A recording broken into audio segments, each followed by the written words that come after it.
like, as soon as this ring got on my finger, the engagement ring got on my finger, everything came to the surface. Like, it was just a battle where we were like, oh my gosh, like, we just shouldn't even be together. Like, we shouldn't even be together. What do you think, Lupe? What's your opinion on if a girl can or should make the first move? As far as who makes the first move, I don't think that's as important as making sure that you live out your standards, because you don't attract what you want, you attract who you are. I was telling them 3 things. I'm leaving school, I'm getting married, and I'm no longer going to be going to the Catholic Church that I grew up in. What do you all see is the biggest mistake that young adults are making right now when it comes to their finances? you don't have to be great to start, but you do have to start to be great. Because I'm not here for short-term, I guess, approval. I'm here for long-term wealth. I would get in my own way so many times. Like,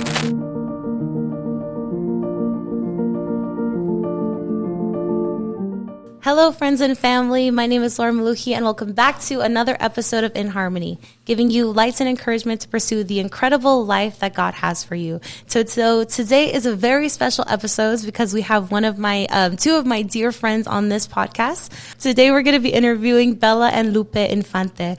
These are two of my dear friends who are actually leaders at our church and the youth and the young adult group at our church.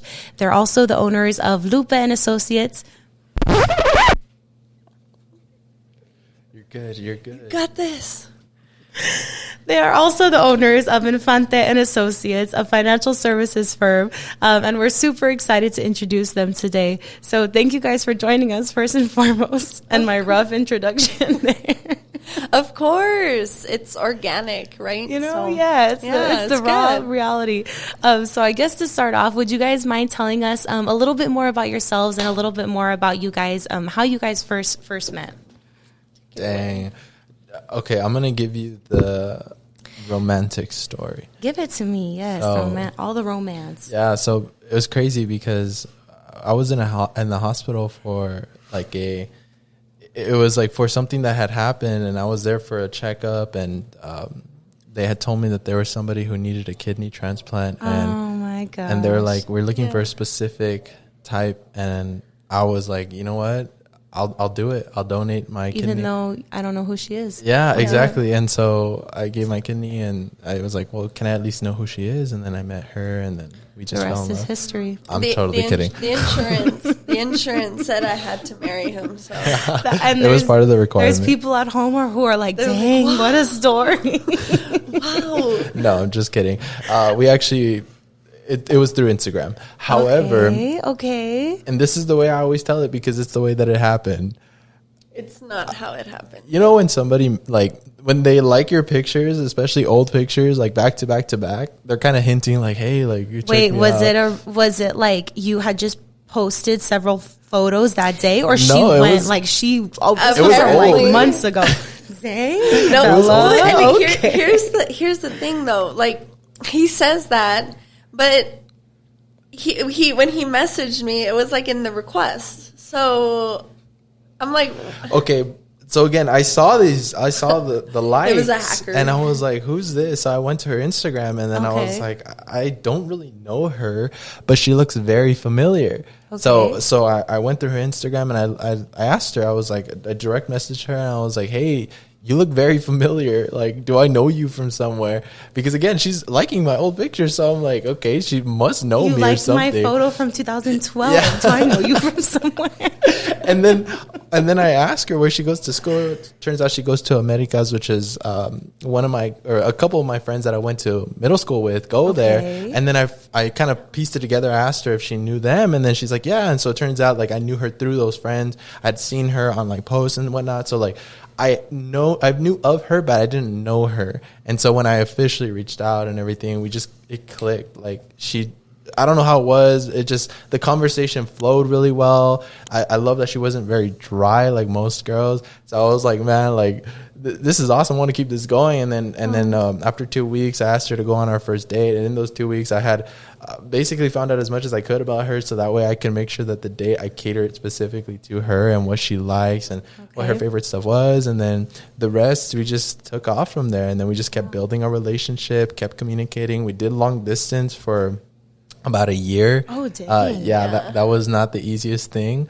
But then I came back to El Paso to start business, and then we just kept building our relationship. And I could also share our business background in a little bit after maybe Bella gives her perspective of the story. But that's how it all started. That's Lupe's perspective. Yeah, that's Lupe's perspective. Okay. It was really funny though, because when I almost didn't even answer his message, not because I was like, I don't want to answer, but because I didn't even see it. Okay. So I was going to sleep, and I was just checking my Instagram, because back then, like, you know how they used to just give you like notifications even if you had like requests, like on the Instagram box. Now they don't do it anymore. Now it's like hidden. Oh, yes. This was like in 2018. Yeah. So you used to have like the one, and then it was like always like just there, and that's how you knew you had a request. Mm-hmm. So I had answered all my friends' messages, and I was like, what the heck? There's still like this. You said all my friends. All I my said friends. 20 messages, and then I'm like, who's this kid? Yeah, it was like, mind you, it was this like is on her 50. birthday. Oh yeah, it was on my birthday. Small detail we forgot to leave out. Yes, Okay. it was on my birthday. Lupe was the birthday present. He was. He was. I was like, but where's the real present at though? I'm just kidding. She's like, Lord. I'm like, come on. What else? Yeah, basically. But anyways, so I had seen his message, and I was like, what the heck? And so I answered him, and I was like, I don't know. I go to Americas, and he's like, oh, like same thing. Like, do you know so and so, so and so, so and so? And I was like, oh yeah, like I play volleyball with like one of them, and I hang out with the rest of them. And he's like, oh, like I've seen you before. Oh, what the heck?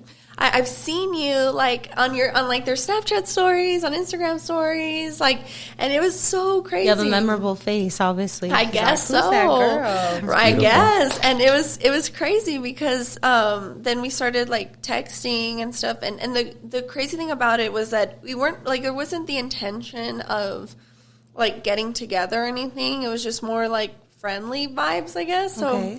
Because I remember, like, I was telling my friends, I was like, I don't know if he likes me. And I was like, I don't know. I don't think this is like it's gonna go into a relationship or something. I just think we're just like talking, getting like, to know yeah, each other. literally, yeah. Okay. Because they were like, but he's so cute, and I was like, I don't know though. Like, I'm not getting those vibes. Like, I don't think he's trying to like date me or whatever. And then like literally the next day he's like, yeah, it was crazy. And then like the next day, that's when he's like, so we should like, oh, he tells me, texting on Instagram is like cool and all, but like, would you mind if we started texting like on messages? Yeah. He's like, it'd be cooler if we had like your phone number. I was the smoothest thing, the smoothest line I've ever heard in my life. Super. Honestly. So we went on our first date. We went to Buffalo Wild Wings. That's bomb. That's my place. That's a good first date. Got ice cream and like just hung out a little bit, and it was cool because it was like we knew each other forever, which was so crazy. Looking back at it, because we're married now. Yeah. So I was like, it's no wonder. Like, God just, when you know, but we didn't realize that we, I guess, knew. So it was really cool. It was cool, and then now almost 6 years later? 7 years? 6 years later. Here we are. Wow. Mm-hmm. So before we get into the business aspect, we're hearing two sides here, okay? And this is something I guess I struggle with, and I hear a lot of women may struggle with this. So who made the first move? Was it Bella or was it Lupe? I would say it was me. Because if you were liking his pictures and then he sent you a DM, wouldn't it go to not your hidden messages or your unfriended messages? That's the thing. That's exactly why I was like, what the heck? Yeah, I don't know. I would say it was So him. how did you find him? How did you like his photos if you didn't even know who he was? I don't know if it was even me, because we had some of my hacked. No, but I think it was, so when we went to dinner, The Holy Ghost? when we went to girl. dinner with my family, like we had a lot of my younger cousins that were playing with my phone. So I don't know if it was me or if it was just them. Or my sister also was being a little bit sneaky though, because she was like, maybe it was my sister. Hermana. Maybe, and here we are. I know. Now she was like, set him up. Because I think as women, we struggle with that, is like, do women make the first move? And then also, I'm sure a lot of women have the same, I guess, confusion where you're like, does this guy like me, or is he just getting to know me? and then they hit you with the questions, ask you out, and you're like, whoa. You're like, what? But I guess that's a good thing, because when they're too like, hey girl, where you at? Then that might also not be a good thing. Yeah, right? I think it's a good middle. Like, I think for the both of us, it was cool because there wasn't like pressure. So it was just like, it kind of like just smoothly went into it. So I think it's a good medium where you can kind of, I think now especially, it's important for women to just kind of be upfront with what they want. You know, so? And here's the reason why, because I think we're in a different age. Like back then in 2018, everything was a little different.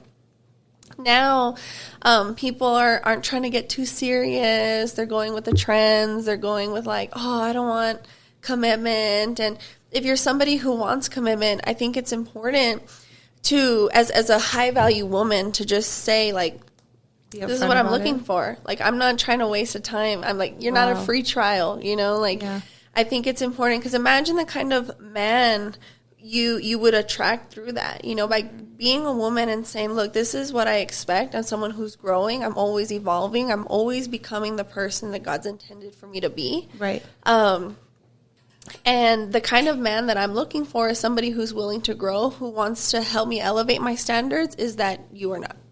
You know, and it's really cool because then anybody that you're romantically interested in knows your standards. Yeah. So you're not having to like move your standards or fluctuate them up and down for every guy. It's like, okay, look, you don't align? Cool. That's cool. Like, we can be friends. But, you know, because your husband is your husband, you know, like that's your forever. The last thing you want is to meet somebody and mold their standards to them, you know, so.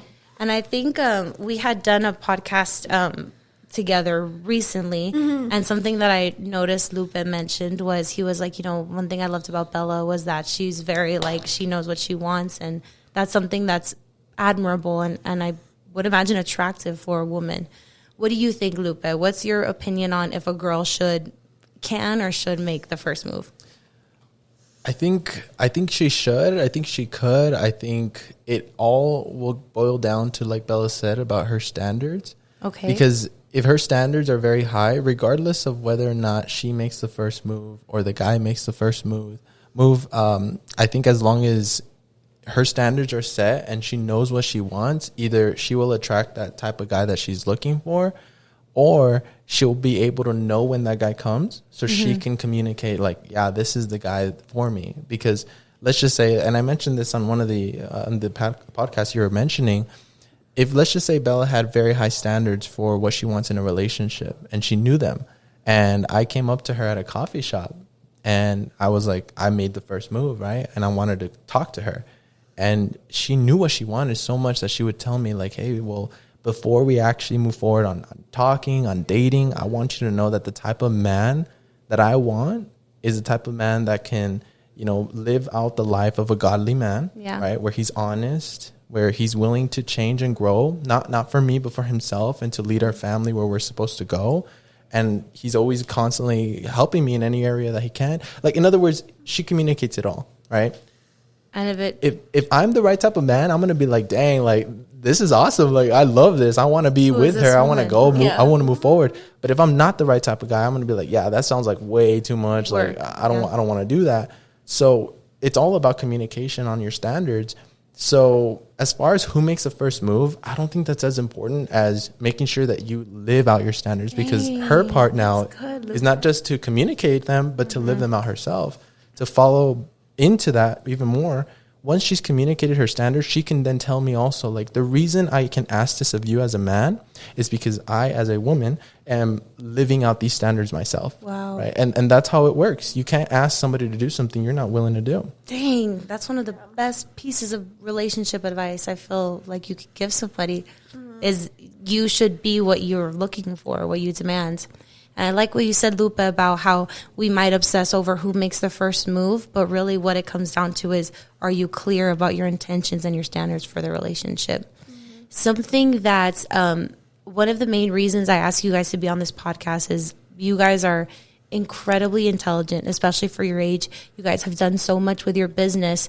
But I would argue even more important than that is you guys have such a beautiful marriage, and it's like a beautiful marriage and partnership. Even when Chewy met you guys and you went to the bathroom, he was like, they have so much, like, they're so nice, like, they have so much energy. And I think you guys almost, like, complement each other. And you bring out the best in each other. What would you all say is for people who are single like myself, how do we look for a partner to have a godly marriage with? Or for people who are currently married, how do you build a godly marriage? I think one thing that is so important, and Lupe touched on this, and I go back to it because that's where it all starts. It's getting clear with you first. Okay. And the reason why that's going to be very important is because you don't attract what you want, you attract who you are, right? And I don't say attraction like manifestation, all this stuff. It's just a matter of like what you think about, you bring about, right? You know, what you focus on grows. Yeah. What you sow, what you reap, right? Yeah. Or you reap what you sow. Right. And so if you're not good here, if you're not aligned here, it's going to be very hard for you to even be maybe the wife that future husband needs, right? Or it's hard for you to attract the husband that you need because you currently aren't the wife that you need to be. Yeah. So first, it's getting very clear on yourself, getting very clear on your standards. And your standards aren't just like, I do this, I do this, I do this. It's what you're willing to tolerate from yourself. Because if you're willing to tolerate something from yourself, but then not willing to tolerate it from somebody else, it's very tough. It's almost like you're looking in a mirror. And it's hard, and it's a very unconventional answer, right? Like most people are going to tell you, write down all the qualities, start praying for your husband, and you absolutely should. Like, I'm not saying just take anybody and everybody, but as you get clear on your own standards, your standards for other people will get clearer. And so it makes it easier for you to pray over that future husband because it's like, man, you know what, God, thank you so much for this man who's constantly growing, who's constantly elevating, who's never wanting to settle, who's never complacent, who's obedient to you, Lord. You're able to get clear on that because you're clear with that yourself. Wow. So that's what I would recommend. And it starts with you first because then it allows you to lead that person as well. You know, like one of the biggest things is that honesty with yourself is also being able to say, like, what were my excuses? Like, why am I not being the person that I need to be? And it's sometimes even asking yourself without putting shame or blame, but it's like, why aren't I a wife yet? Wow. Not like in a, why aren't I a wife? Like, oh my gosh, my life sucks. Oh, I know what you're saying. But it's more just like, where does God need to work in me that has prevented me from not being a wife yet? Because then it'll start to come up. Oh man, you know what? I don't have control over my emotions. You know, I react too quickly, or I'm not mature in this area. I'm not spiritually mature. That's a big thing too. Is your faith as well, right? Like, where are you in your faith?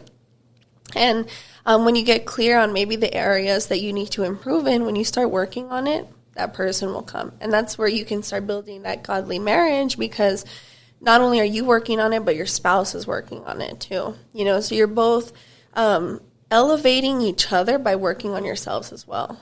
So you're saying, to make sure I understand you, Bella, you're saying, because you hear that a lot, you know, write your non-negotiables. And you know, that's great. But you're saying to instead focus on what your standards are and what you tolerate with yourself. Yes. First before. Because imagine I'm lazy. I procrastinate. I don't really groom myself very well.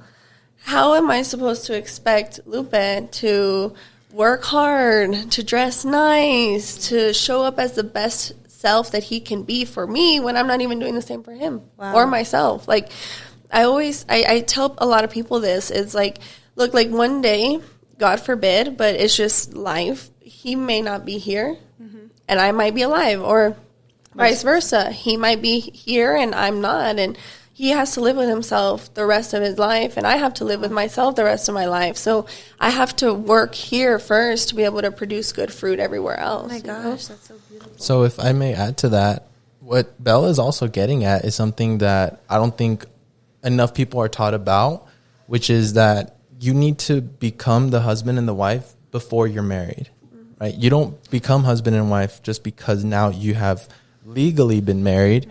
You have to do that beforehand, right? Like, ask yourself, if you're planning to eventually become a wife, what would a wife do now, right? Prepare yourself now, so when you officially have a husband, then you are already the wife that deserves the husband.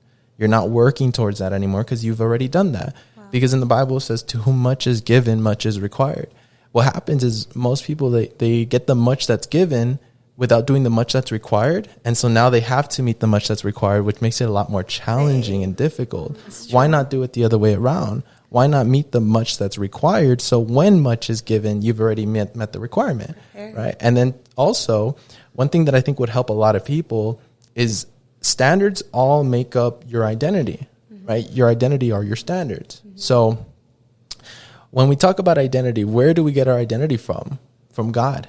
And so if we know God is the one who gives us our identity, then we have to make sure our relationship with God is good.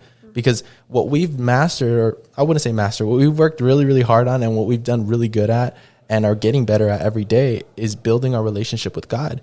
Because I learned this from a pastor that talks about this triangle where God is at the top, your wife is on one corner, and then you as a husband are in the other corner. So the further you are from God, the further you are from your spouse. The closer you get to God and the closer that the other person gets to God, the closer you get to each other. And so God comes first and foremost. So when we develop our relationship with God, by default, if we're both doing that, we get closer to each other. And that's really what we've lived by. That's the reason why our marriage has thrived even up until now. It's because everything we go back to is like, if we're hurting here, like if we're getting in arguments, if we're tense, if we're just not in alignment, it's always because one of us is not developing, or both of us are not developing our relationship with God. And so what we've done is and that's why Bella mentioned about honesty. We have to be honest with ourselves to ask ourselves, where am I falling short? Where am I maybe not taking responsibility where I'm supposed to? Whether it be in my relationship with God, whether it be in my own development, in my own, my own faults and my own weaknesses, where do I need to improve?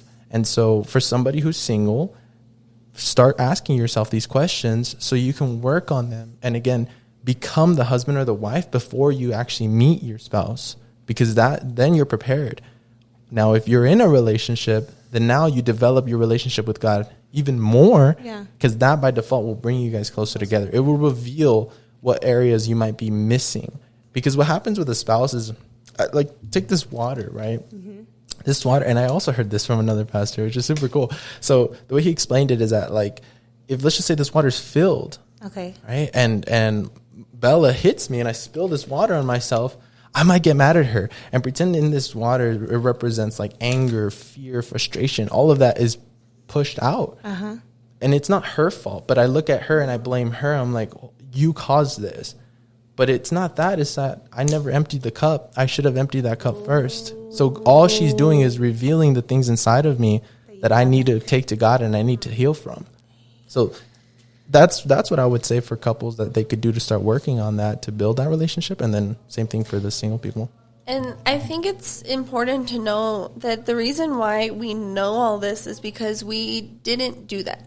Wow. When we, or at least for me, and I know that there was areas where Lupe, we didn't really know how to be like a husband and a wife, because that's not something that's taught. Like, whenever we are dating, everyone's just kind of like, as soon as you're engaged, that's kind of when you start to talk a little bit about your marriage and stuff. But most of the time, it's really just wedding planning. You're not really going to a lot of like lengths to start working on your finances and start working on these different areas. And so what was happening was we started dating or talking January 2018.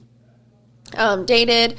We went long distance like that August of 2018, and then he came back to El Paso like the same time of 2019.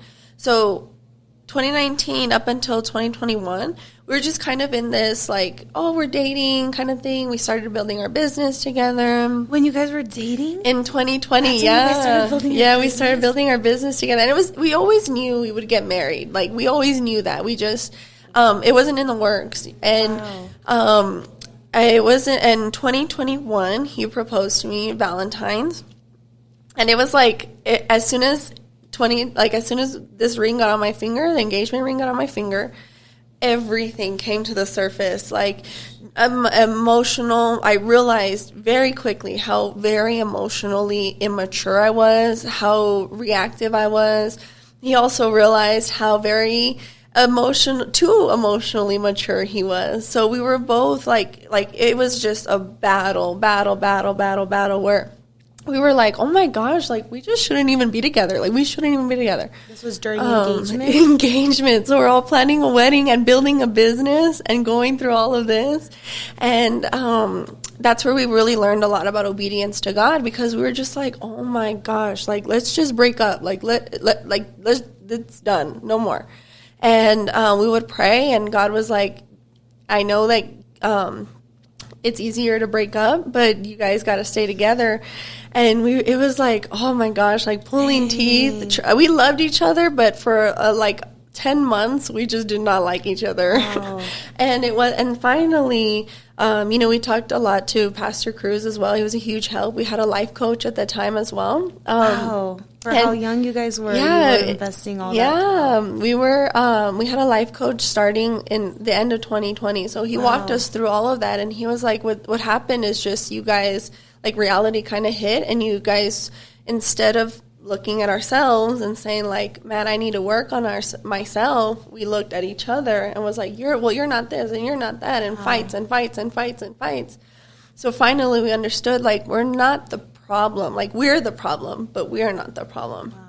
So we also realized that we are the solution. So we had to work on ourselves. We definitely pushed through. And so now, like, we have a lot of couples that work within our business, and we tell them, like, look, like, just start working now and start building your foundation now, because then you don't have to go through that period like we did, you know? So when you really prepare and you look internally first before looking to the relationship or looking for a relationship, it makes it a lot easier, where you're not having to, like, battle each other. Because again, you're not battling each other, it's you two against the enemy who's trying to force you guys against each other, you know. So that's why we know so much about this, because we had to go through that period. We experienced a lot of, like, resistance in that area. Well, I was perfect. I don't know about Bella. Oh yeah, he was perfect. It was all me. See, that's why we had issues. I see it now. Yeah, you see it. Okay, so Lupe touched on a really good point, how the closer you get to God, the closer you all become in your marriage. Once you all got over that huge hump during your engagement, praise the Lord, you guys worked through that. What are some practical things that couples can do right now who maybe are married or seriously considering marriage in order to draw closer to God, and in that same vein, draw closer to each other? I would say, like, first, like, with God, and I'm so glad that they taught this at the church at Abundant. In case you guys that are listening don't go to Abundant, you guys should definitely go. Just kidding.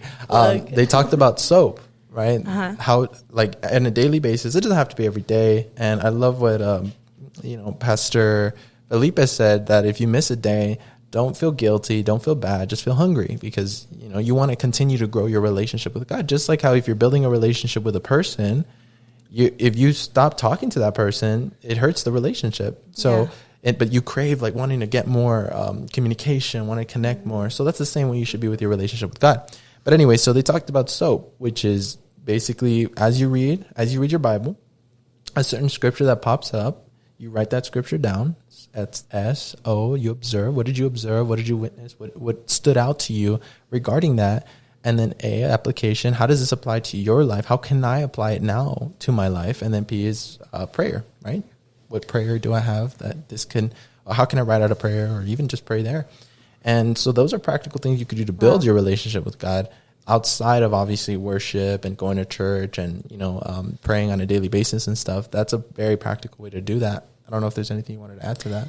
I think soap, I was going to say that, but also I think it's so super important to, going to church together is huge. Ooh. Going to church, and it's so fun too. And it's very, it's a different type of intimacy, especially like in praise and worship, because you see that person connecting to God, and it's so nice. But going to church is huge. I think being involved in personal growth together can be something that's good. So like watching videos, we would watch videos all the time together. Even like meditations, like we would just silence our mind. We would do a little bit of that together. Affirmations, we would create some regarding our, in that case, relationship when we first started, and then marriage. So like actually, like every year we kind of try to do an affirmation for our marriage and stuff, and it's really good. But I think that's a big way that you can get closer to God, is by doing as many things together that involve God. And God is growth. You know, everything that he touches just grows and flourishes. And so even if you're not always just watching something related to God, but you're being intentional with growing together, you're still going to grow in your relationship with God, because every time you grow, everything you do is revolved around him, you know? Yeah. So that's something that I would recommend. And I would also recommend, like, be very intentional about the time you spend with each other. Yeah. Like what I would do in the early part of our relationship is I would tell her, especially because I was at first building the business on my own, and I would tell her, I'd be like, look, I'm not going to be able to see you throughout this time, but I'm going to make this time for you. Like, I'm going to schedule this in specifically for you. And so as a couple, you should definitely, well, because we did this and it helped us, to schedule time with the person. Like, be very intentional, like that intentional. No tip. Different than like if you have a doctor's appointment. Yeah, you schedule it. So it's the same with your relationship. You got to schedule it in so that you can continue to build quality time with that person. That's a good tip. Something in addition to your marriage, and I know you all touched on it, that I find so admirable about you two, because I see my parents working together, and I know how difficult it can be to work with your spouse. Tell me a little bit more about how your guys' business started, and if there was any difficulty, maybe not so much in building the marriage, but building the company in addition to the marriage. I think you should go first because you started. I mean, so I started after him. Okay. To kind of backtrack a little bit, I'm a second generation in the business. My parents have done it for over 20 years. So I basically grew up seeing them grow their business, and not once did I think I was going to be a part of it. I never once thought, like, that's going to be me, I'm going to do that. And the main reason is because I grew up I grew up with a lot of limiting beliefs about myself. Ooh. Like, I didn't have any confidence back then. I didn't have any leadership skills. I had very little belief of what I could do. And I always, at that time, felt like I was just not good enough. You know, that's something that I would really, really hold on to. So when I first started the business, I was 19. And the reason I started is because I went to college for that year, like Bella said, where we were long distance in Corpus Christi. But that year I realized, I'm like, God was calling me to something greater, and I felt that. Like, he was just tugging at me. Do you mind expanding on that a little bit, like how that feeling was that showed you it wasn't the right route? What I saw first was that, like, what I was doing at that time were things that were definitely not of God. And given that I grew up in the church, I've gone to Abundance since I was like 12. Okay. I knew the difference between my spirit and my flesh. I was at least spiritually aware enough to know the difference of each one.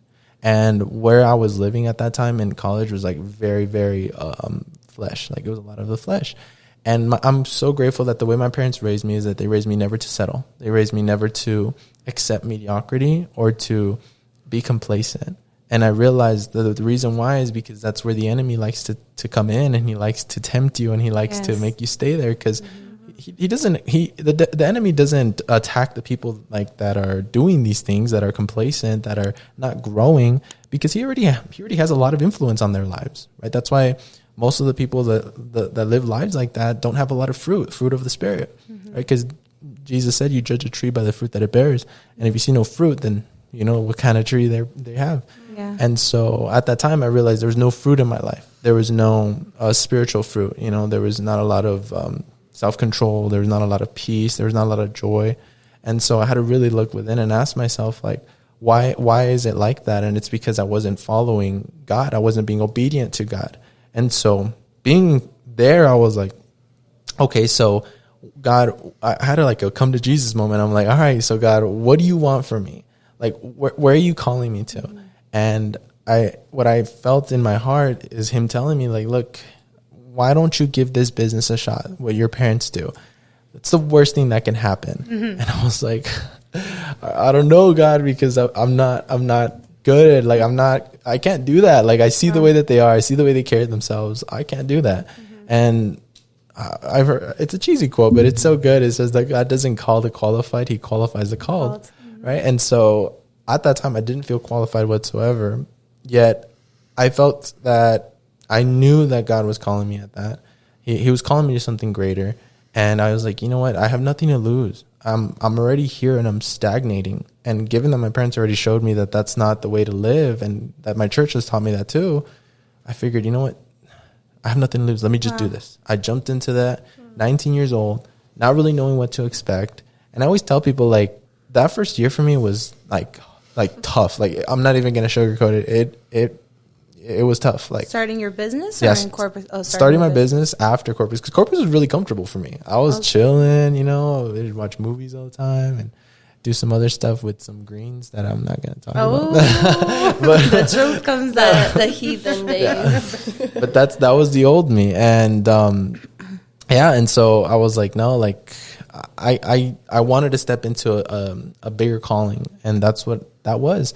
However, that doesn't mean it's easy. Oftentimes, what I've realized is God calls us to things that are inconvenient. That's why Bella mentioned something earlier about our relationship that I think a lot of people should ask themselves is like, what's more inconvenient? Is it more inconvenient to leave the relationship, or is it more inconvenient to stay in the relationship? Because oftentimes there are people that get into relationships where it is actually harder to stay. And so that means that maybe God's calling you, like, hey, like, maybe this is not the right person for you. But anyways, so at that time, he was calling me to step into this business. And I stepped into it, not really knowing what to expect. Again, I was 19 years old. So when I went through that first year, it was a lot of learning, a lot of relearning, a lot of reprogramming, because we all have these programs in our mind that tell us that we're this, or this. Yeah. That's our identity. That's our standards.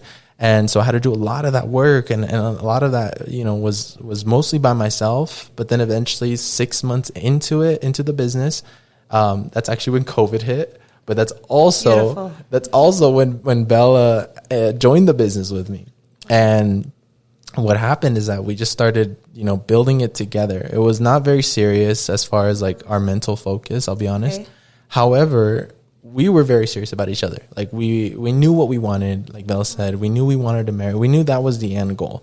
So everything we did was with that focus. Even building our business, it was never like, oh, well, you'll build your business, I'll build my business. It was always like our business. Mm-hmm. Were you going to say something? No, I was just thinking that's so like countercultural. Like, I'm going to be honest with you. When I hear that, I can imagine, like, especially like if any of us have traditional like Hispanic parents or anything, they're like, you know, if you can't go into business with somebody before you're married. Like, that's just like a recipe for disaster.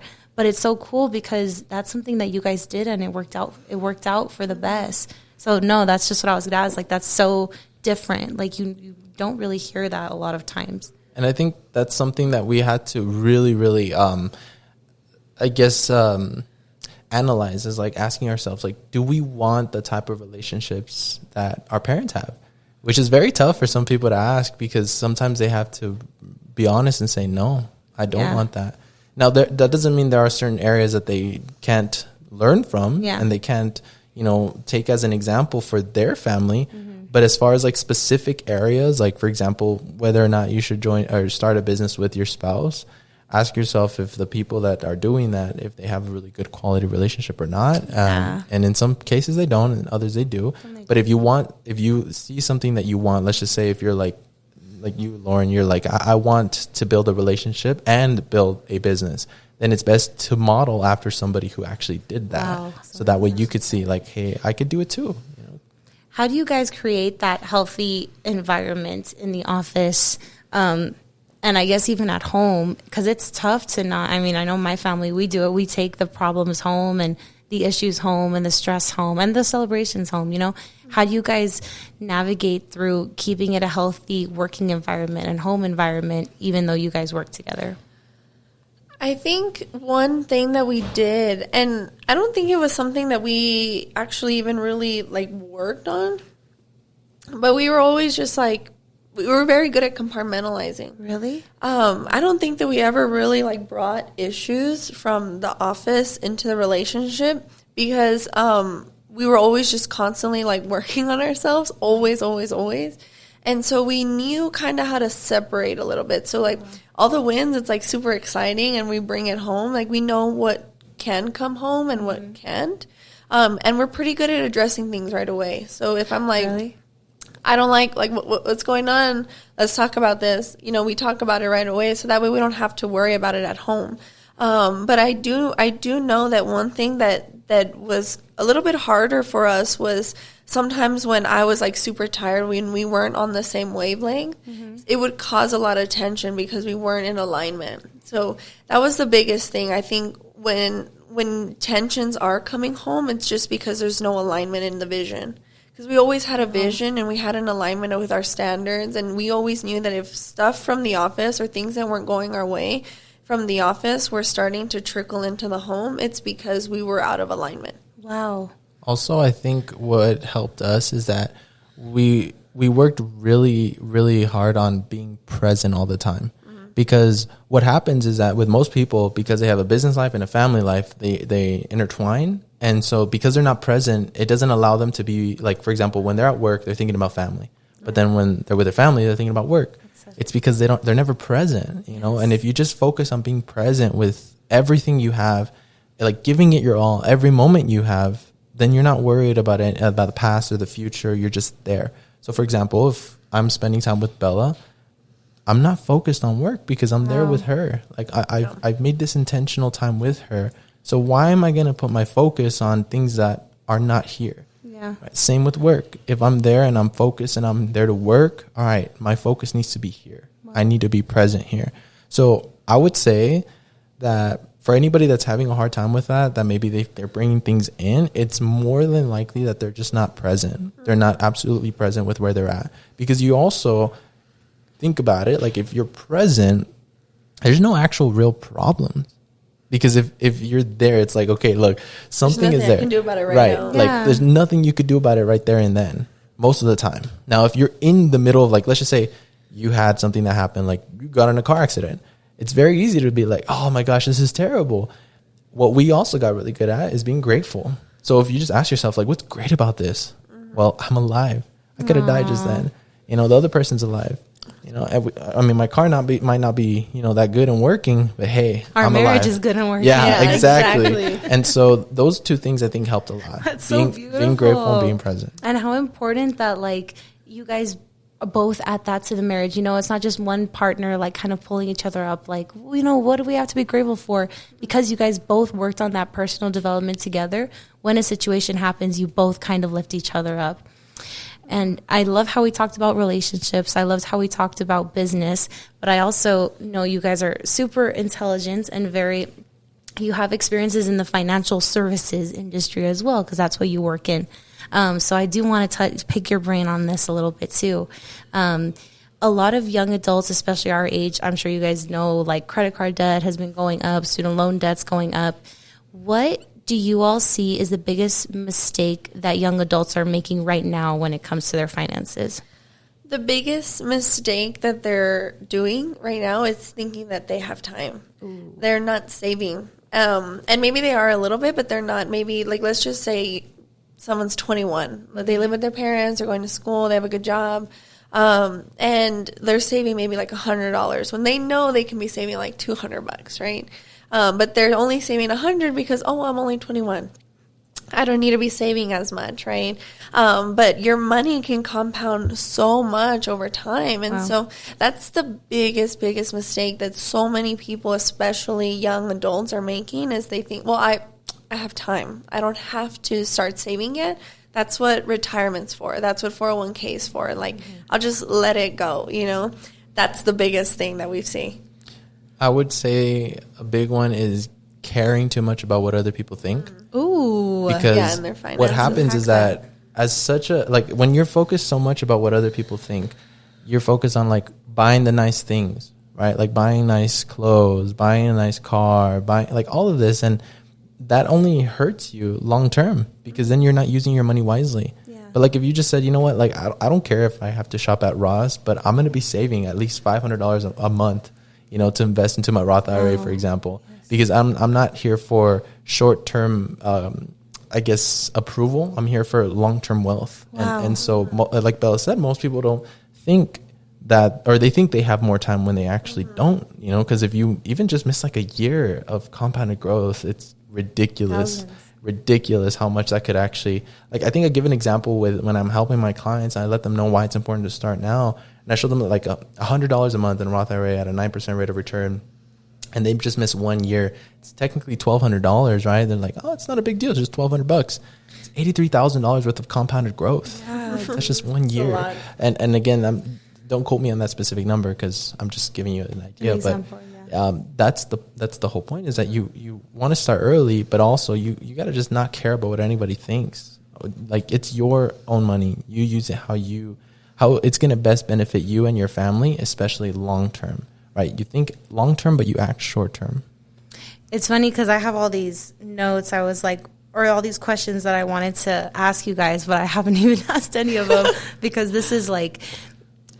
So this one is a little bit more. I hope I'm not overstepping, but I think it's really important since you guys have such a godly marriage and you're so knowledgeable about finances. As you all know, I think the number one cause of divorce is finances in marriages. Can you all share a little bit information about how you all not so much manage your finances, but any advice that you have on managing finances in order not to cause rift or fights in the marriage? I think it all goes back to the vision and the long-term goal, because when we first started in 2020, we had like no money at all, no money. And we didn't, like, that's been the biggest thing. Like, in times where we were supposed to, like, people should have, if they knew what was the situation, they knew where our finances were, that they would have thought, like, you guys should be arguing. Like, what's going on? You guys, like, what's happening? And we knew, like, this is just temporary. This is just temporary. So let's, it's not one of our faults that we don't have money. It's just where we're at. It's the season of life. We just started a business. Yeah. Like, we knew the long-term goal. So I think that's a big thing, is getting clear on the goal. Now, another thing, too, is understanding, it's called name your money. So understand, like, where that money's going. So one thing that we would do is we had, like, this tiny little notebook that at the end of every month we put down exactly, like, everything that we spent. Wow. And then we were like, oh, snap, we spent way too much money, like, going out to eat, or we spent way too much money here. Like, why did we buy that? We didn't even need this. Like, so that's a big thing, is like always naming our money, where our money's supposed to go. So like, okay, we got, I don't know, let's just say somebody's like, oh, I get paid $1,300 every 2 weeks, right? Mm-hmm. Cool. Your first $1,300, name where that money's going. Okay, $600 for rent, right? $200 for a car payment. Cool. You have another $800 that's going to this, and then part of that 800 is going here, it's going here. So it's always having a plan before. It's intentional. Right, it's very intentional. But then also, I think it's important to make sure at the end of the month you take a look at where you spent your money. Yes. So that way you're taking an autopsy. Wow. Yeah. Also, it's one thing that I see a lot now is, it's very interesting, but we are not of this mindset that it's your money and it's my money. It's our money. It's not one or the other.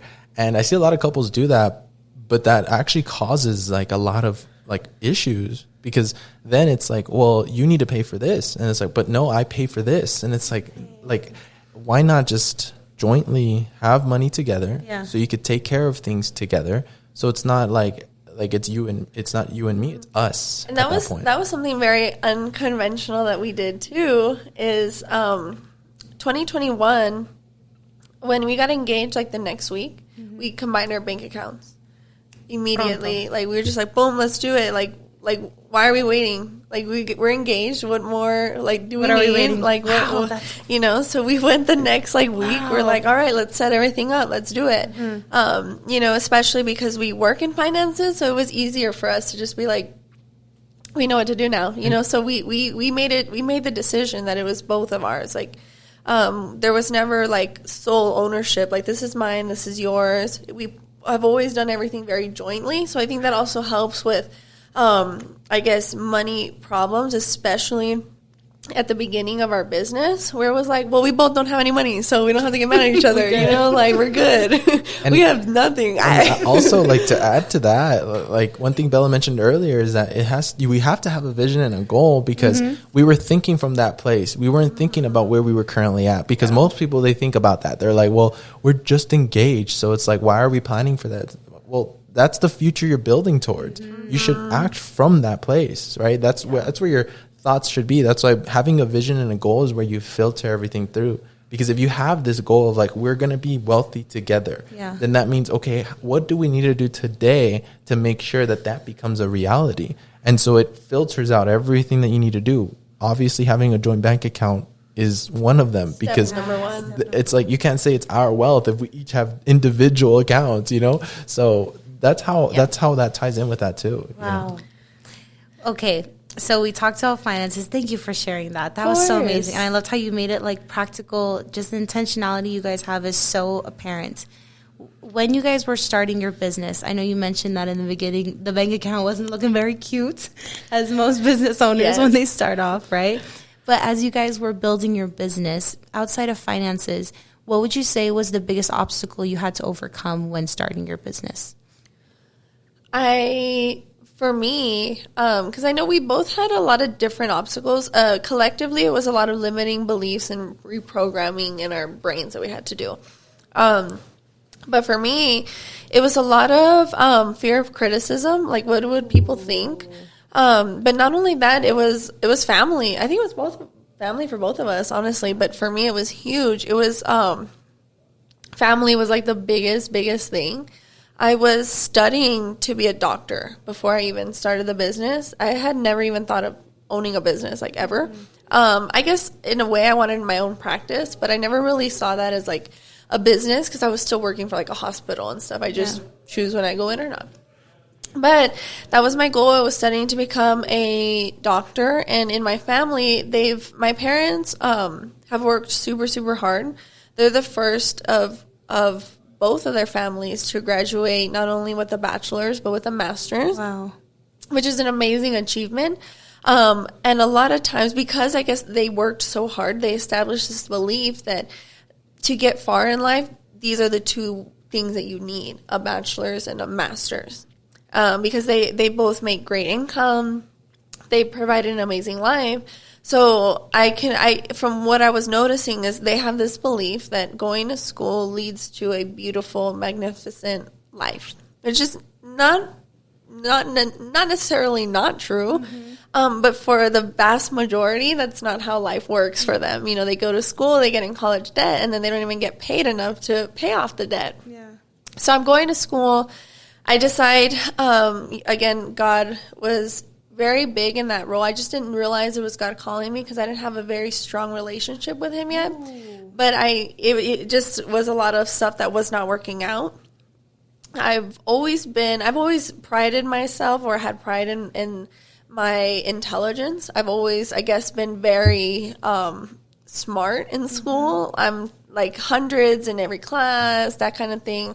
So what God was telling me, and I guess I didn't realize it, but he was showing me through my actions that like the last 2 months of college that I stayed in, I was like literally failing every exam. It was so terrible. It was super bad. And I was like, what the heck? Like I never used to fail anything. Wow. And I started like not doing well in school despite the effort that I was doing. And it just was not working out.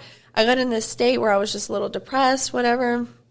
Then I was like, I don't think I'm supposed to be doing this. Like, maybe this is a sign that I'm not supposed to be here. And so I decided to join the business with Lupe. The minute I decided to join the business, I knew that God was saying, you're done with school. That's it. So I had to basically tell parents who, again, believe degree equals six-figure income and success, that I was no longer going to be pursuing a degree. Wow. And so I had that conversation. That was a huge thing because my parents, again, well-intentioned, they just were looking out for me. They didn't agree with it and didn't agree with it for a very long time, for like 2 years. Wow. And so overcoming that was I think the biggest obstacle for me, and even for Lupe, because they were like, oh my gosh, he's taking her away from school, like, you know, it was so funny. True. But yeah, so they should have recorded when I asked for their blessing. Oh yeah, because so in one conversation, I think 2 weeks before I had that conversation with my parents, he had asked to pretty much for their blessing to propose to me and marry me. And they didn't really give him yes or no. They were just like, oh, pin, right? And it was crazy. And so then that same conversation, I was telling them 3 things. I'm leaving school, I'm getting married, and I'm no longer going to be going to the Catholic church that I grew up in. Oh, all in one. All in one. Bell swoop.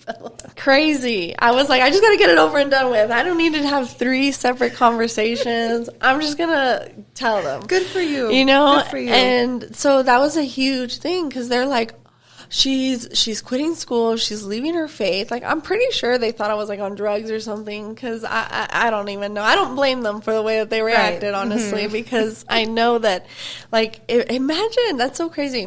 I think if I was a mom, I'd be like, is she okay?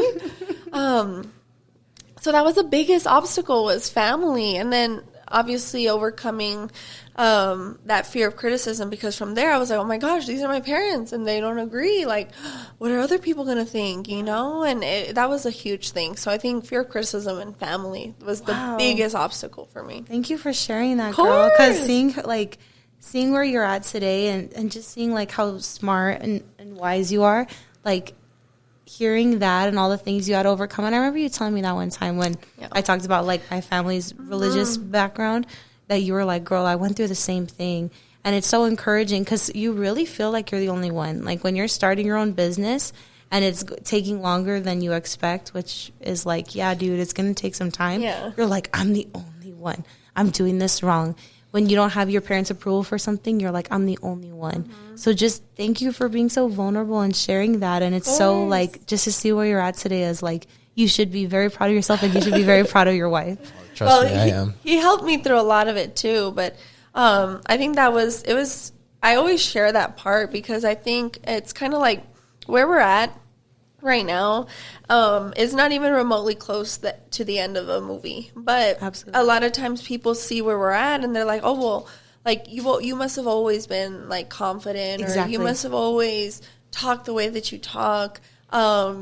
And it's not like that. So I tell everyone, I'm like, girl, I couldn't even do this. Like, I would have been like, oh my gosh, crying. Like, oh my gosh. Yeah, it was crazy. Personal development. Yes. Yeah. Yes. I think that ties in with, to answer your question, the other obstacle for me was me. Yeah, I would get in my own way so many times. Like, every single time I would start to build some momentum, I would sabotage myself. Like, it was nothing else. There was like, I didn't have like people that would doubt me. You know, I didn't, like, my family supported me. My friends supported me. Like, I didn't have a whole lot of that, but I would get in my own way. Like, I would stop myself from really stepping into the man that I was meant to become. Maybe because I didn't think I was worthy of it. Maybe because I just didn't have enough good leadership to show me how to. Doesn't really matter, because what I've learned is that you don't, and this is a quote from John Maxwell. I don't know if he got it from somewhere else, but it says that you don't have to be great to start, but you do have to start to be great. And Bella mentioned that, like, in her case, like, she wasn't always like this. Neither was I. I mean, it took a lot of work, and it took a lot of forgiveness too. It took a lot of letting go of the past, letting go of, like, understanding that you're going to fall short, you're going to fail, you're going to make mistakes. And I had to accept that because I was very hard on myself. Like Bella mentioned, I kind of grew up with a little bit more of like business development, a little bit more with like having these high expectations. So I would hold very high expectations for myself. So much so that I had very little compassion or acceptance if I fell short. So like if I ever, let's just say I was like, for the day, I wanted to make 100 calls, prospect 10 people, and get on 15 appointments.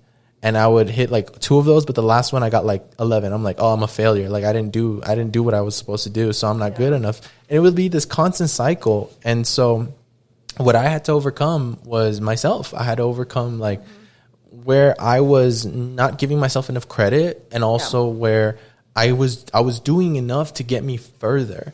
And I would say for me, just that would be the biggest thing. The obstacle that I had to face was myself. And so the way that I overcame that was 2 ways: developing myself and my relationship with God, because that's the only way that I knew how. That's the only thing that I knew worked because of how many people I've seen do that and overcome it. So I figured, you know what? I can control what I do with my time. I can control what I do with my thoughts. I can control where I put my focus on. So let me start there. And I just started building that momentum. And then slowly but surely the changes started happening. And it's not overnight. I mean, it doesn't happen like that. You know, it takes time to grow it, but it's exponential though. Yeah. Like what you see now is the exponential growth that we've been putting in for years now, right? It didn't change in one day, but over time you're going to see the effects if you continue on a daily basis and you just do it as much as possible. So that would be for me the biggest obstacle. Dang, that was good, guys.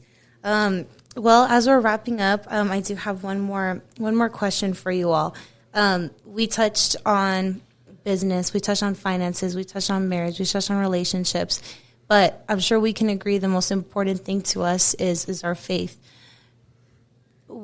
Something I struggle with is, you know, in my business is a lot of people say that there is no room for like God in the business world or at work. What is y'all's perspective on that? And do you all think that there's a place for God or the Lord or religion in the workplace? Oh, girl, we host our Prime Circles at our office. You know, we all of our team comes with us to Prime Culture. Wow. They come with us to church. He's 100% in our office. I mean, when we started our business, we were like, that's not even a question. You know, where it was like, look, if you don't want to work with us, you don't have to. Like, this is what we stand by, though, and this is our standard. And if you don't align with that, like, that's cool. We're not going to shove it down your throat. But if you really just don't feel comfortable, like, working in an environment that talks so much about the Bible and with God, like, that's cool. Like, there's so many other insurance and financial services places or jobs that you can work at. Yeah. Like, there's plenty of options. So, you know, don't let us stop you, you know, like, so that's a big thing. There's not even a question. It's more just like, look, this is what we talk about. It's not even something that we like ask, you know, it's just like, yeah, we talk about God all the time. It's in our orientations and it's in everything, you know, he's 100% what we talk about and strive for in our organization. And that's a big thing is we get very, specific on our ideal associate because we're always expanding. We're always onboarding new agents all the time because it's not necessarily our overhead, it's the company's overhead. So we're always thinking about quality people that we can essentially recruit, and that's a big part of it too. It's like they don't need to maybe even understand who God is, but that they're open, that they're like, hey, I want to learn. Like, I'm growth minded and I want to, like, you guys talk about God, and I see that clearly believing in God manifests great fruit. So teach me, you know, I want to learn.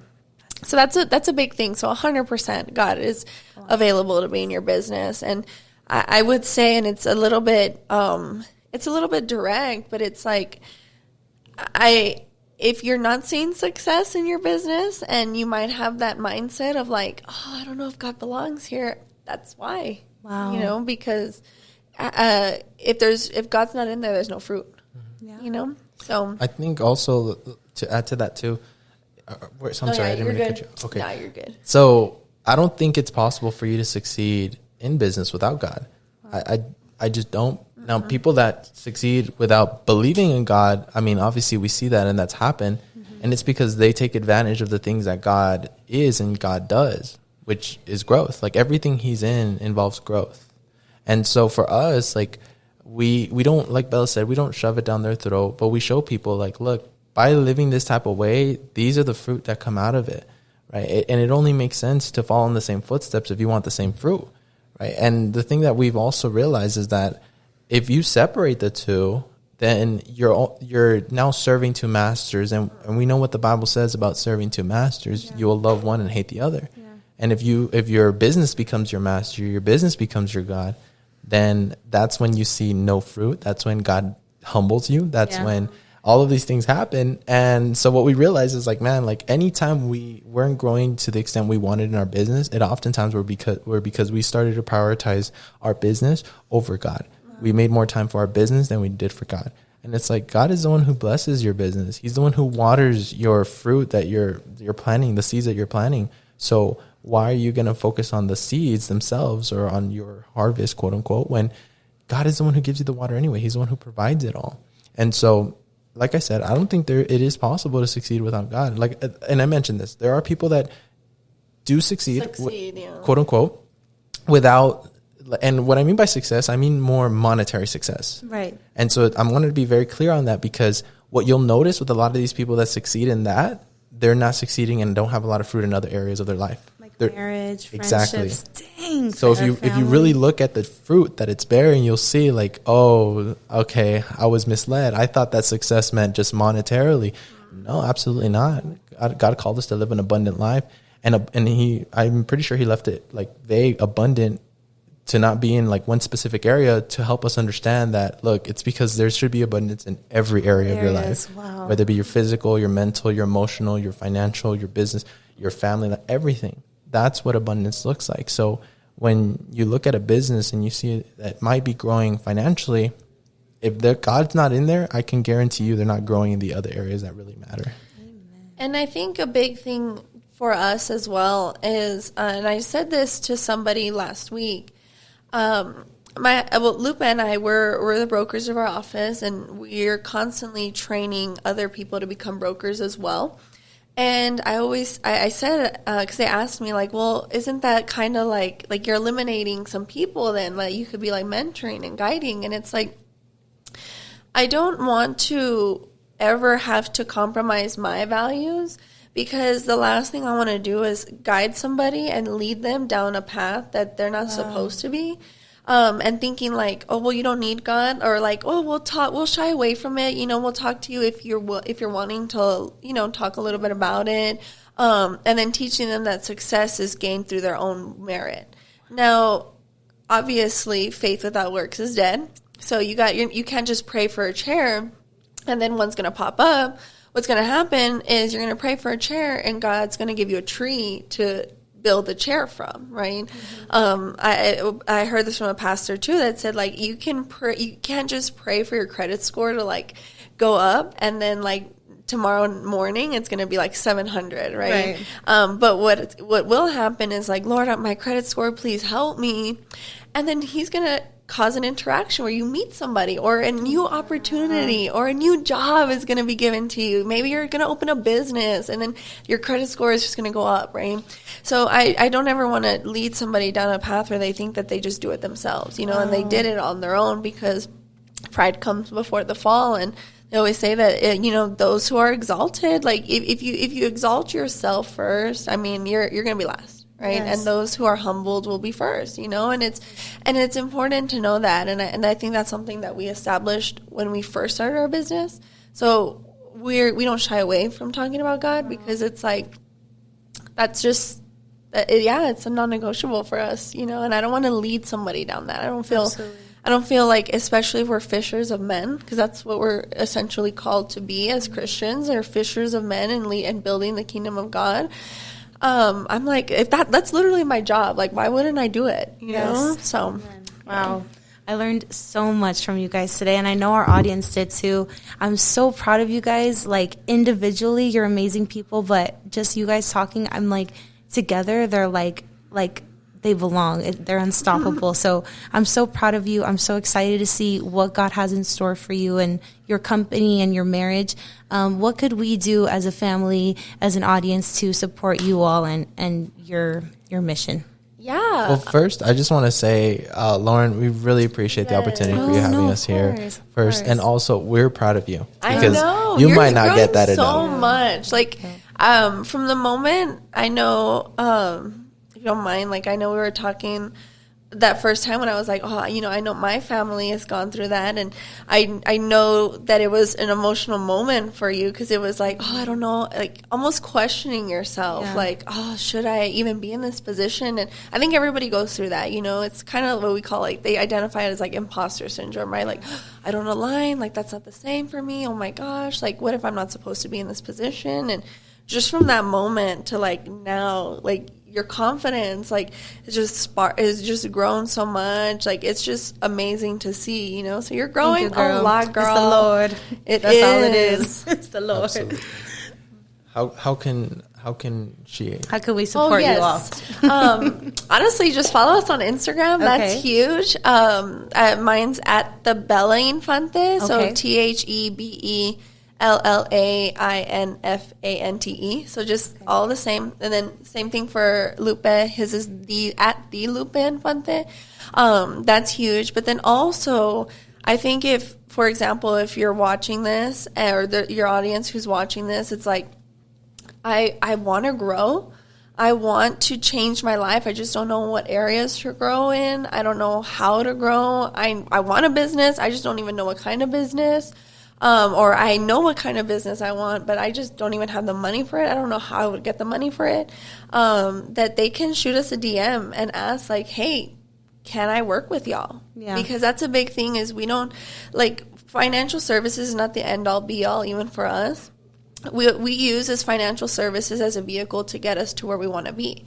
So there's probably people that are like, oh, wow, this is really awesome. Yeah. Financial services is the industry that produces the most millionaires and billionaires.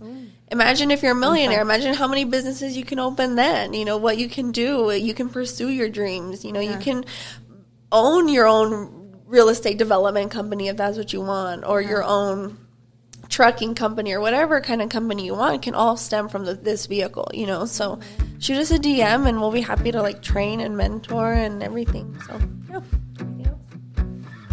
Wow, thank you guys so much. And yes, make sure to follow them. You guys share a bunch of inspirational and informative stuff on your Instagrams. I know you even have book recommendations on there, so it's definitely a hub for like really good information. So thank you all for joining us today. And we hope that you all enjoyed this video. Share this with somebody you think who it can help. And don't forget to like and subscribe for more interviews like this in the future. Thank you all so much for watching, and we'll see you next time. I don't even know how to explain it to make it not sound completely insane, but it did feel like something like came inside of me and was talking to me like very loudly. It wasn't just like, you know, the voices in my head, because I was very familiar with how those sounded. This was completely different, and it shook me. I was uncontrollably crying because it just felt like a light was inside of me, like talking to me.